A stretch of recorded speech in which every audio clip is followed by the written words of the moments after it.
ಈಗ ಮೂವಿ ಕತೆ ಶುರುವಾಗುತ್ತೆ. ಕೆಲವು ಪಾದ್ರಿಗಳು ದೇವರನ್ನ ಸೇರಬೇಕು ಎಂದು ಕೆಲವು ಮಂತ್ರಗಳಿಂದ ಬೀಜಗಳನ್ನು ತಯಾರಿಸಿರುತ್ತಾರೆ. ಆ ಬೀಜಗಳನ್ನು ನೀರಿನಲ್ಲಿ ಹಾಕಿದ ಬಳಿಕ ಅದು ದೊಡ್ಡ ಮರವಾಗಿ ಬೆಳೆಯುತ್ತಿರುತ್ತೆ.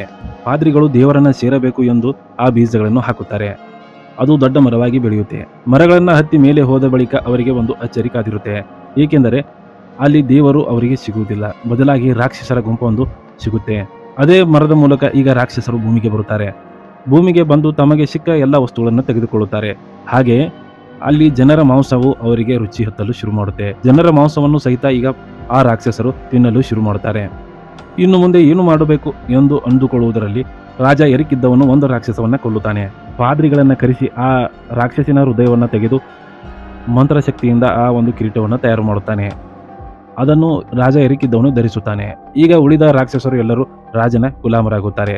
ಅಂದರೆ ಆ ಕಿರೀಟ ಯಾರ ಹತ್ತಿರ ಇರುತ್ತದೆಯೋ ಅದರ ಗುಲಾಮರು ಆ ರಾಕ್ಷಸರು ಆಗಿರುತ್ತಾರೆ. ಈಗ ರಾಜ ಇದ್ದವನು ಎಲ್ಲ ರಾಕ್ಷಸರಿಗೆ ಆಜ್ಞೆ ಮಾಡುತ್ತಾನೆ, ನೀವು ಎಲ್ಲಿಂದ ಬಂದಿದ್ದೀರಿ ಅಲ್ಲಿಯೇ ಹೋಗಿ ಇರಿ ಎಂದು. ರಾಜನ ಮಾತು ಕೇಳಿ ರಾಕ್ಷಸರೆಲ್ಲರೂ ತಮ್ಮ ಸ್ಥಳಕ್ಕೆ ಮರಳುತ್ತಾರೆ. ಹಾಗೆ ಈಗ ರಾಜನು ಕೂಡ ಸಾವನ್ನಪ್ಪುತ್ತಾನೆ. ರಾಜ ಸತ್ತ ಬಳಿಕ ಅವನ ಜೊತೆ ಕಿರೀಟ ಮತ್ತು ಉಳಿದ ಬೀಜಗಳನ್ನು ಸಹಿತ ಅವನ ಜೊತೆ ಸಮಾಧಿ ಮಾಡುತ್ತಾರೆ.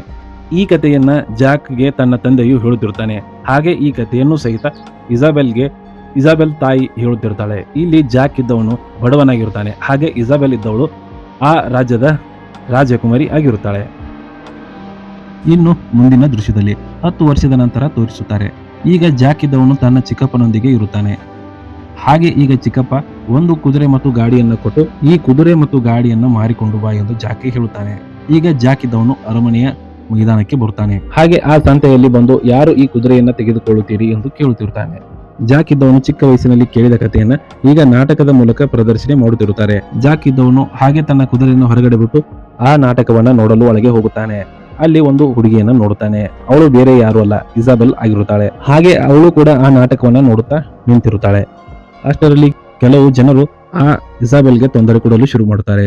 ಹಾಗೆ ಅವರ ಮಧ್ಯೆ ಜಾಕ್ ಹೋಗುತ್ತಾನೆ. ಇದೆಲ್ಲ ನಡೆಯುವುದರಲ್ಲಿ ಅಲ್ಲಿ ರಾಜರ ಅಂಗರಕ್ಷಕರಾದ ಎಲ್ಮೋಂಡ್ ಮತ್ತು ಗ್ರೋ ಇಬ್ಬರೂ ಸೇರಿ ಕೆಲವು ಸೈನಿಕರೊಂದಿಗೆ ಬರುತ್ತಾರೆ. ಅವರನ್ನು ನೋಡಿ ಎಲ್ಲ ಜನರು ಕೂಡ ತಲೆಬಾಗುತ್ತಾರೆ. ಈಗ ಜಾಕ್ಗೂ ಕೂಡ ತಿಳಿಯುತ್ತೆ ಇವಳು ರಾಜ ಕುಟುಂಬದಿಂದ ಇದ್ದಾಳೆ ಎಂದು. ಹಾಗೆ ಮುಂದಿನ ದೃಶ್ಯದಲ್ಲಿ ರಾಡ್ರಿಕ್ ಇದ್ದವನು ತನ್ನ ಕೋಣೆಗೆ ಬರುತ್ತಿರುತ್ತಾನೆ. ಒಂದು ಬಾಗಿಲನ್ನು ತೆರೆದಾಗ ಒಬ್ಬ ಪಾದ್ರಿಯು ಆ ಹೊರಗಡೆ ಬರುವುದನ್ನು ನೋಡುತ್ತಾನೆ. ಹಾಗೆ ಅವನ ಮೇಲೆ ಏನು ಸಂಶಯ ಮಾಡದೆ ರಾಡ್ರಿಕ್ ಇದ್ದವನು ತಮ್ಮ ಕೋಣೆಗೆ ಹೋಗುತ್ತಾನೆ. ಆ ಕೋಣೆಯಲ್ಲಿ ಎಲ್ಲವೂ ಸಹಿತ ಚೆಲ್ಲಾಪಿಲ್ಲಿಯಾಗಿ ಬಿದ್ದಿರುತ್ತೆ. ರಾಡ್ರಿಕ್ ಇದ್ದವನು ಓಡಿ ಹೋಗಿ ಒಂದು ಬುಕ್ಕನ್ನು ನೋಡುತ್ತಾನೆ. ಆ ಬುಕ್ಕಿನಲ್ಲಿ ಸ್ವಲ್ಪ ಚಿಕ್ಕದಾಗಿ ರಂಧ್ರವೂ ಇರುತ್ತೆ. ಏಕೆಂದರೆ ರಾಜ ಎರಿಕ್ನ ಕಾಲದಲ್ಲಿ ಇದ್ದ ಬೀಜಗಳನ್ನು ಇಟ್ಟಿದ್ದ ಎಂದು ನಮಗೆ ತಿಳಿಯುತ್ತೆ. ಹಾಗೆ ರಾಡ್ರಿಕ್ ಇದ್ದವನು ಮತ್ತೊಂದು ಕಡೆ ನೋಡುತ್ತಾನೆ. ಮತ್ತೊಂದು ಕುಂಡದಲ್ಲಿ ರಾಜ ಎರಿಕ್ ಮಂತ್ರದಿಂದ ತಯಾರಿಸಿದ ಕಿರೀಟ ಇರುತ್ತೆ. ರಾಡ್ರಿಕ್ ಇದ್ದವನು ತನ್ನ ಸ್ನೇಹಿತನಿಗೆ ಹೇಳ್ತಾನೆ, ಅರಮನೆಯ ಮುಖ್ಯ ದ್ವಾರವನ್ನ ಹಾಕಿ, ಅವನು ಎಲ್ಲೂ ಸಹಿತ ಹೊರಗೆ ಹೋಗಬಾರದು, ಈ ಬೀಜಗಳನ್ನು ನಾವು ತೆಗೆದುಕೊಳ್ಳಬೇಕು ಎನ್ನುತ್ತಾನೆ. ಹಾಗೆ ಸ್ನೇಹಿತ ಇದ್ದವನು ಓಡಿ ಬಂದು ಅರಮನೆಯ ದ್ವಾರವನ್ನ ಹಾಕುತ್ತಾನೆ. ಪ್ರತಿಯೊಬ್ಬರನ್ನ ಈಗ ತಪಾಸಣೆ ಮಾಡಲು ಶುರು ಮಾಡುತ್ತಾನೆ. ಈ ಕಡೆ ತಪಾಸು ನಡೆದಿರುವಾಗ ಜಾಕ್ ಕೂಡ ಅಲ್ಲೇ ಇರುತ್ತಾನೆ. ತನ್ನ ಕುದುರೆಯನ್ನು ಯಾರು ತಗೋತೀರಿ ಎಂದು ಕೇಳುತ್ತಿರುತ್ತಾನೆ. ಆವಾಗ ಪಾದ್ರಿ ಇದ್ದವನು ಜಾಕ್ನ ಕರೆಯುತ್ತಾನೆ. ಈ ಕುದುರೆಯನ್ನ ನನಗೆ ಕೊಡು, ನಾನು ನಿನಗೆ 10 ನಾಣ್ಯವನ್ನ ಕೊಡುತ್ತೇನೆ ಎಂದು ಹೇಳುತ್ತಾನೆ. ನಾಳೆ ಬೆಳಗ್ಗೆ ನೀನು ಈ ಬೀಜಗಳನ್ನ ತಂದು ಚರ್ಚಿನಲ್ಲಿ ಕೊಟ್ಟರೆ ನಿನಗೆ 10 ನಾಣ್ಯವನ್ನು ನಾನು ಕೊಡುತ್ತೇನೆ. ನನಗೆ ಈಗ ಕುದುರೆಯೂ ಬೇಕು ಎಂದು ಹೇಳುತ್ತಾನೆ. ಜಾಕ್ ಇದ್ದವನು ಕುದುರೆಯನ್ನ ಕೊಡುತ್ತಾನೆ. ಹಾಗೆ ಪಾದ್ರಿಯು ಹೋಗುವಾಗ ಈ ಬೀಜಗಳನ್ನು ಯಾವಾಗೂ ಕೂಡ ನೀರಲ್ಲಿ ಮುಳುಗಿಸಬೇಡ ಎಂದು ಹೇಳಿರುತ್ತಾನೆ. ಈಗ ಬೀಜವನ್ನ ಜಾಕ್ ಇಟ್ಟುಕೊಳ್ಳುತ್ತಾನೆ. ಹಾಗೆ ಈ ಕುದುರೆಯನ್ನು ತೆಗೆದುಕೊಂಡು ಹೋಗುತ್ತಿರುವಾಗ ಅವನ ಬೆನ್ನು ಹತ್ತಿ ಕೆಲವು ಸೈನಿಕರು ಹೋಗುತ್ತಾರೆ. ಈಗ ಆ ಪಾದ್ರಿಯನ್ನು ಸಹಿತ ಆ ಸೈನಿಕರು ಹಿಡಿಯುತ್ತಾರೆ. ಈಗ ಜಾಕ್ನ ಮನೆ ತೋರಿಸುತ್ತಾರೆ. ಜಾಕ್ ಇದ್ದವನು ತನ್ನ ಚಿಕ್ಕಪ್ಪನಿಗೆ ಹೇಳುತ್ತಿರ್ತಾನೆ, ಕುದುರೆಯ ಬದಲಾಗಿ ನಾನು ಈ ಬೀಜಗಳನ್ನ ತಂದಿದ್ದೇನೆ. ನಾನು ಬೆಳಗ್ಗೆ ಚರ್ಚಿಗೆ ಹೋಗಿ ಈ ಬೀಜಗಳನ್ನ ಕೊಟ್ಟು ನಾನು ನಾಣ್ಯವನ್ನ ಪಡೆದುಕೊಂಡು ಬರುತ್ತೇನೆ ಎಂದು ಹೇಳುತ್ತಾನೆ. ಆದರೆ ಈ ಮಾತಿಗೆ ಚಿಕ್ಕಪ್ಪ ಇದ್ದವನು ಜಾಕ್ನ ಬೇಯುತ್ತಾನೆ. ಪಾದ್ರಿಗಳ ಹತ್ತಿರ ದುಡ್ಡು ಇರುವುದಿಲ್ಲ, ನಿನಗೆ ಯಾರು ಮೋಸ ಮಾಡಿದ್ದಾರೆ ಎಂದು ಹೇಳುತ್ತಾನೆ. ಹಾಗೆ ಈ ಬೀಜಗಳನ್ನ ಸಹಿತ ಚೆಲ್ಲಾಪಿಲ್ಲಿಯಾಗಿ ಎಸೆದು ಬಿಡುತ್ತಾನೆ. ಹಾಗೆ ಜಾಕ್ ಇದ್ದವನು ಆ ಬೀಜಗಳನ್ನ ಆರಿಸಿಕೊಳ್ಳುತ್ತಾನೆ. ಒಂದು ಬೀಜ ಮಾತ್ರ ಜಾಕ್ಗೆ ತಿಳಿಯದೆ ಕೆಳಗಡೆ ಬಿದ್ದು ಬಿಡುತ್ತೆ. ಈಗ ಅರಮನೆ ದೃಶ್ಯವನ್ನ ತೋರಿಸುತ್ತಾರೆ. ಇಸಾಬೆಲ್ನ ಕರೆದುಕೊಂಡು ಎಲ್ಮೋಂಡ್ ಮತ್ತು ಗ್ರೂ ಇಬ್ಬರು ಬರುತ್ತಾರೆ. ಈಗ ರಾಜ ಇದ್ದವನು ಇಸಾಬೆಲ್ಗೆ ಬೇಯುತ್ತಾನೆ, ನೀನು ಈ ರೀತಿ ಅರಮನೆಯನ್ನು ಬಿಟ್ಟು ಹೋದರೆ ಹೇಗೆ ಎಂದು ಕೇಳುತ್ತಾನೆ. ಈಗ ಇಸಾಬೆಲ್ ಕೂಡ ಹೇಳುತ್ತಾಳೆ, ನನಗೆ ರಾಡ್ರಿಕ್ ಜೊತೆ ಮದುವೆ ಆಗಲು ಇಷ್ಟ ಇಲ್ಲ, ನಾನು ಅದಕ್ಕಾಗಿ ಇಲ್ಲಿಂದ ಬಿಟ್ಟು ಹೋಗುತ್ತೇನೆ ಎಂದು ಹೇಳುತ್ತಾಳೆ. ರಾಜಕುಮಾರಿಯಾದ ಇಸಾಬೆಲ್ ಎಷ್ಟು ಹೇಳಿದರೂ ಕೂಡ ಮಹಾರಾಜ ಕೇಳುವುದಿಲ್ಲ. ನಿನ್ನ ಮದುವೆ ರಾಡ್ರಿಕ್ನ ಜೊತೆಯೇ ಮಾಡಿಕೊಡುವುದು ಎಂದು ರಾಜಕುಮಾರಿಗೆ ಹೇಳುತ್ತಾನೆ. ಅಲ್ಲಿಂದ ಸಿಟ್ಟಿನಲ್ಲಿ ಹೋಗಿಬಿಡುತ್ತಾಳೆ ರಾಜಕುಮಾರಿ. ಈಗ ರಾತ್ರಿಯ ವೇಳೆಯನ್ನು ತೋರಿಸುತ್ತಾರೆ. ಇಲ್ಲಿ ಇಸಾಬೆಲ್ ಇದ್ದವಳು ಮತ್ತೆ ಅರಮನೆಯನ್ನು ಬಿಡಲು ಮಾರುವೇಷವನ್ನ ಧರಿಸಿರುತ್ತಾಳೆ. ರಾಡ್ರಿಕ್ ಮುಂದೆ ಹಾದು ಹೋದರೂ ಸಹಿತ ಈಗ ರಾಡ್ರಿಕ್ಗೆ ಇವಳು ಇಸಾಬೆಲ್ ಎಂದು ತಿಳಿಯುವುದಿಲ್ಲ. ಹಾಗೆ ರಾಡ್ರಿಕ್ ಇದ್ದವನು ಈಗ ಪಾದ್ರಿ ಹತ್ತಿರ ಬರುತ್ತಾನೆ. ಬೀಜಗಳು ಎಲ್ಲಿವೆ ಎಂದು ಕೇಳುತ್ತಾನೆ. ಆದ್ರೆ ಪಾದ್ರಿಯು ಆ ಬೀಜಗಳ ಬಗ್ಗೆ ಹೇಳುವುದಿಲ್ಲ. ನಾನು ಸಾಯುತ್ತೇನೆ, ಆದರೆ ನಿನ್ನಂತವನಿಗೆ ಆ ಬೀಜಗಳನ್ನು ಕೊಡುವುದಿಲ್ಲ ಎಂದು ಹೇಳುತ್ತಾನೆ. ಈಗ ರಾಡ್ರಿಕ್ ಇದ್ದವನು ಕೋಪಗೊಂಡು ಆ ಪಾದ್ರಿಯನ್ನ ಕೊಲ್ಲುತ್ತಾನೆ. ಮುಂದಿನ ದೃಶ್ಯದಲ್ಲಿ ರಾಜಕುಮಾರಿ ಇಸಾಬೆಲ್ ಇದ್ದವಳು ಕುದುರೆಯನ್ನು ತೆಗೆದುಕೊಂಡು ಹೋಗುತ್ತಿರುತ್ತಾಳೆ. ಹಾಗೆ ಈ ಕಡೆ ಮಳೆಯೂ ಬರುತ್ತಿರುತ್ತೆ. ರಾಜಕುಮಾರಿಗೆ ಕತ್ತಲಾಗಿದ್ದರಿಂದ ಎಲ್ಲಿ ಹೋಗಬೇಕು ಎಂದು ತಿಳಿಯುವುದಿಲ್ಲ. ಹಾಗೆ ಒಂದು ದಾರಿಯ ಮೂಲಕ ಹೋಗುತ್ತಾಳೆ. ಈಗ ಜಾಕ್ ಮನೆ ತೋರಿಸುತ್ತಾರೆ. ಜಾಕ್ ಸಹಿತ ತನ್ನ ಚಿಕ್ಕಪ್ಪ ಎಲ್ಲಿ ಹೋಗಿರುವನೆಂದು ಚಿಂತೆಯಲ್ಲಿ ಇರುತ್ತಾನೆ. ಹಾಗೆ ಜಾಕ್ ಇದ್ದವನು ಇನ್ನೇನು ಚಿಕ್ಕಪ್ಪನನ್ನು ಹುಡುಕಿಕೊಂಡು ಬರಲು ಹೊರಗೆ ಬರುತ್ತಿರುತ್ತಾನೆ. ಇಸಾಬೆಲ್ ಇದ್ದವಳು ಹೊರಗೆ ನಿಂತಿರುತ್ತಾಳೆ. ಇಸಾಬೆಲ್, ನಾನು ದಾರಿ ತಪ್ಪಿ ಬಂದಿದ್ದೇನೆ, ನನಗೆ ಇಲ್ಲಿ ಆಶ್ರಯ ಬೇಕು ಎಂದು ಹೇಳುತ್ತಾಳೆ. ಹಾಗೆ ಜಾಕ್ ಇದ್ದವನು ಅವಳನ್ನು ಮನೆಯೊಳಗೆ ಕರೆದುಕೊಳ್ಳುತ್ತಾನೆ. ಹಾಗೆ ಇಬ್ಬರಿಗೂ ಸಹಿತ ಇಲ್ಲಿ ಪರಿಚಯವಾಗುತ್ತೆ. ರಾಕ್ಷಸರ ಕಥೆಯನ್ನು ಇಬ್ಬರು ಸಹಿತ ಚಿಕ್ಕ ವಯಸ್ಸಿನಿಂದ ಕೇಳುತ್ತಾ ಬಂದಿದ್ದಾರೆ ಎಂದು ಒಬ್ಬರಿಗೊಬ್ಬರು ಹೇಳಿಕೊಳ್ಳುತ್ತಾರೆ. ಮಳೆ ಬಹಳ ಬರುತ್ತಿರುವುದರಿಂದ ಜಾಕ್ನ ಮನೆ ಸೋರುತ್ತಿರುತ್ತೆ. ಹಾಗೆ ಕೆಳಗಡೆ ಒಂದು ಪಾತ್ರೆಯನ್ನ ಇಟ್ಟಿರುತ್ತಾನೆ. ಈಗ ಆ ಪಾತ್ರೆ ತುಂಬಿಕೊಂಡು ನೀರು ಕೆಳಗೆ ಬೀಳುತ್ತಿರುತ್ತದೆ. ಒಂದು ಬೀಜವು ಮೊದಲೇ ಕೆಳಗಡೆ ಬಿದ್ದಿರುತ್ತೆ. ಆ ಬೀಜಕ್ಕೆ ಹೋಗಿ ನೀರು ಹಾಕಿಕೊಳ್ಳುತ್ತೆ. ಸ್ವಲ್ಪ ನೀರು ಹತ್ತಿದ್ದರಿಂದ ಆ ಬೀಜವು ಮೊಳಕೆಯಾಗಿ ಒಡೆಯಲು ಶುರು ಮಾಡುತ್ತೆ. ಮೊದಲು ತೋರಿಸಿದ ಹಾಗೆ ದೊಡ್ಡ ಮರವು ಬೆಳೆಯಲು ಶುರು ಮಾಡುತ್ತೆ. ಇಬ್ಬರು ಸಹಿತ ಹೊರಗೆ ಬರಲು ಎಷ್ಟು ಪ್ರಯತ್ನ ಮಾಡುತ್ತಾರೆ. ಜಾಕ್ ಇದ್ದವನು ಹೊರಗೆ ಬರುತ್ತಾನೆ, ಆದರೆ ಇಸಾಬೆಲ್ ಇದ್ದವಳು ಅದೇ ಮನೆಯಲ್ಲಿ ಸಿಲುಕಿಕೊಳ್ಳುತ್ತಾಳೆ. ಈಗ ಜಾಕ್ ಇದ್ದವನು ಎಷ್ಟೇ ಆ ಇಸಾಬೆಲ್ ಅನ್ನ ಪಾರು ಮಾಡಬೇಕೆಂದು ಪ್ರಯತ್ನಿಸಿದರೂ ಕೂಡ ಆಗುವುದಿಲ್ಲ. ಹಾಗೆ ಮೇಲ್ಗಡೆ ಹೋಗಿಬಿಡುತ್ತೆ. ಜಾಕ್ ಇದ್ದವನು ಕಾಲು ಜಾರಿ ಕೆಳಗಡೆ ಬಿದ್ದು ಬಿಡುತ್ತಾನೆ. ಮುಂದಿನ ದೃಶ್ಯದಲ್ಲಿ ಮುಂಜಾನೆ ಆಗುತ್ತೆ. ರಾಜ ಮತ್ತು ಅವನ ಸೈನಿಕರು ಎಲ್ಲರೂ ಈ ಜಾಕ್ನ ಸುತ್ತುವರೆದು ನಿಂತಿರುತ್ತಾರೆ. ಏನಾಯಿತು ಎಂದು ಕೇಳುತ್ತಾರೆ. ಈಗ ರಾತ್ರಿ ಆಗಿದ್ದ ವಿಷಯವನ್ನ ಈಗ ಜಾಕ್ ಇದ್ದವನು ಎಲ್ಲರ ಮುಂದೆ ಹೇಳುತ್ತಾನೆ. ಆ ದೈತ್ಯ ಮರವನ್ನು ಸಹಿತ ಈಗ ಎಲ್ಲರೂ ನೋಡುತ್ತಾರೆ. ಅದು ಆಕಾಶದಲ್ಲಿ ಹೋಗಿ ಸಿಲುಕಿಕೊಂಡಂತೆ ಕಾಣುತ್ತಿರುತ್ತದೆ. ಹಾಗೆ ರಾಜಕುಮಾರಿ ಇಸಾಬೆಲ್ ಎಲ್ಲಿ ಎಂದು ಕೇಳುತ್ತಾರೆ. ಇಸಾಬೆಲ್ ಇದ್ದವಳು ನನ್ನ ಮನೆಯಲ್ಲಿ ಇದ್ದಳು, ಹಾಗೆ ಮನೆಯೂ ಸಹಿತ ಈಗ ಮೇಲ್ಗಡೆ ಹೋಗಿದೆ ಎಂದು ಹೇಳುತ್ತಾನೆ. ಈಗ ರಾಜನು ತನ್ನ ಸೈನಿಕನಾದ ಎಲ್ಮೊಂಡ್ಗೆ ಹೇಳುತ್ತಾನೆ, ಈಗಲೇ ನೀನು ಮೇಲೆ ಹೋಗಿ ನನ್ನ ಮಗಳನ್ನು ಕರೆದುಕೊಂಡು ಬಾ ಎಂದು ಹೇಳುತ್ತಾನೆ. ಹಾಗೆ ಎಲ್ಮೊಂಡ್ ಸಹಿತ ಕೆಲವು ಸೈನಿಕರನ್ನು ತೆಗೆದುಕೊಂಡು ಹೋಗಲು ನಿರ್ಧರಿಸುತ್ತಾನೆ. ಅಲ್ಲಿಯೇ ಇದ್ದ ರಾಡ್ರಿಕ್ ಕೂಡ ನಾನು ಹೋಗುತ್ತೇನೆ ಎಂದು ಹೇಳುತ್ತಾನೆ.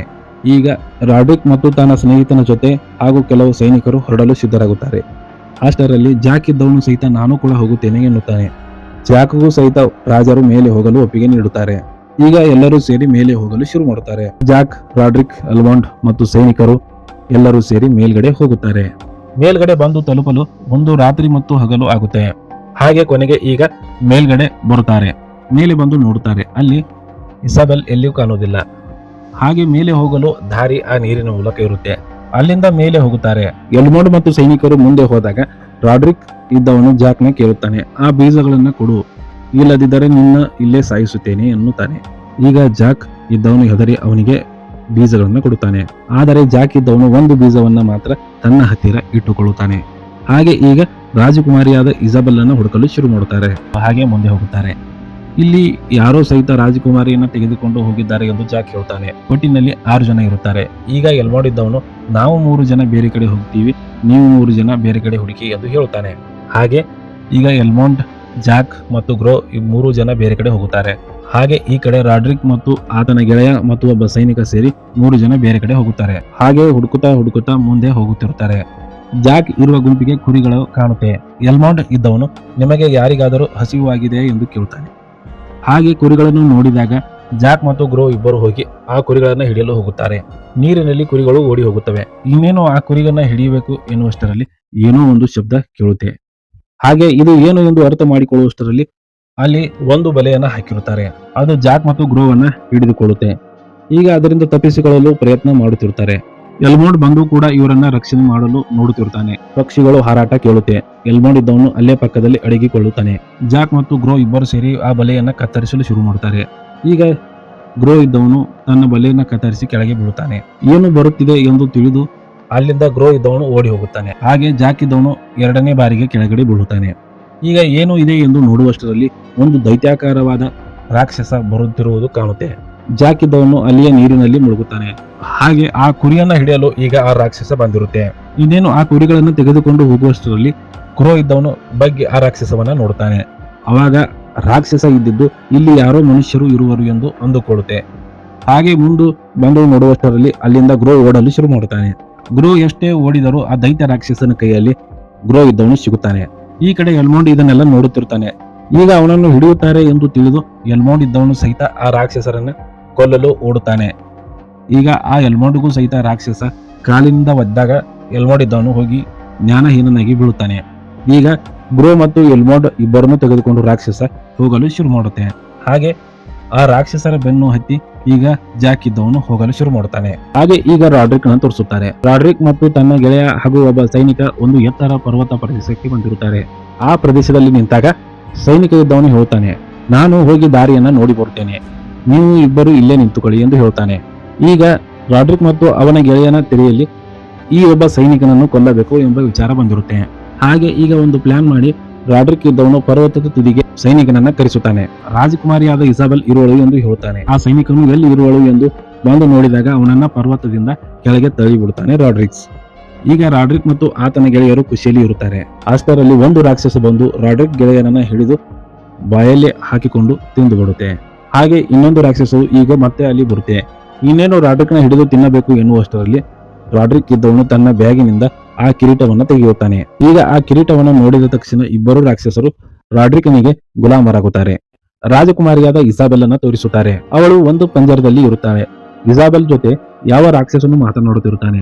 ನಾವು ಭೂಮಿಗೆ ಬರ್ತೇವೆ, ಹಾಗೆ ಬಂದ ಬಳಿಕ ಎಲ್ಲ ಜನರನ್ನು ಕೊಲ್ತೇವೆ, ಹಾಗೆ ರಾಜ ಎರಿಕ್ನ ವಂಶಸ್ಥರನ್ನು ಕೊಲ್ಲಲು ನಾವು ಕಾದು ಕುಳಿತಿದ್ದೇವೆ ಎಂದು ಹೇಳುತ್ತಿರುತ್ತಾನೆ.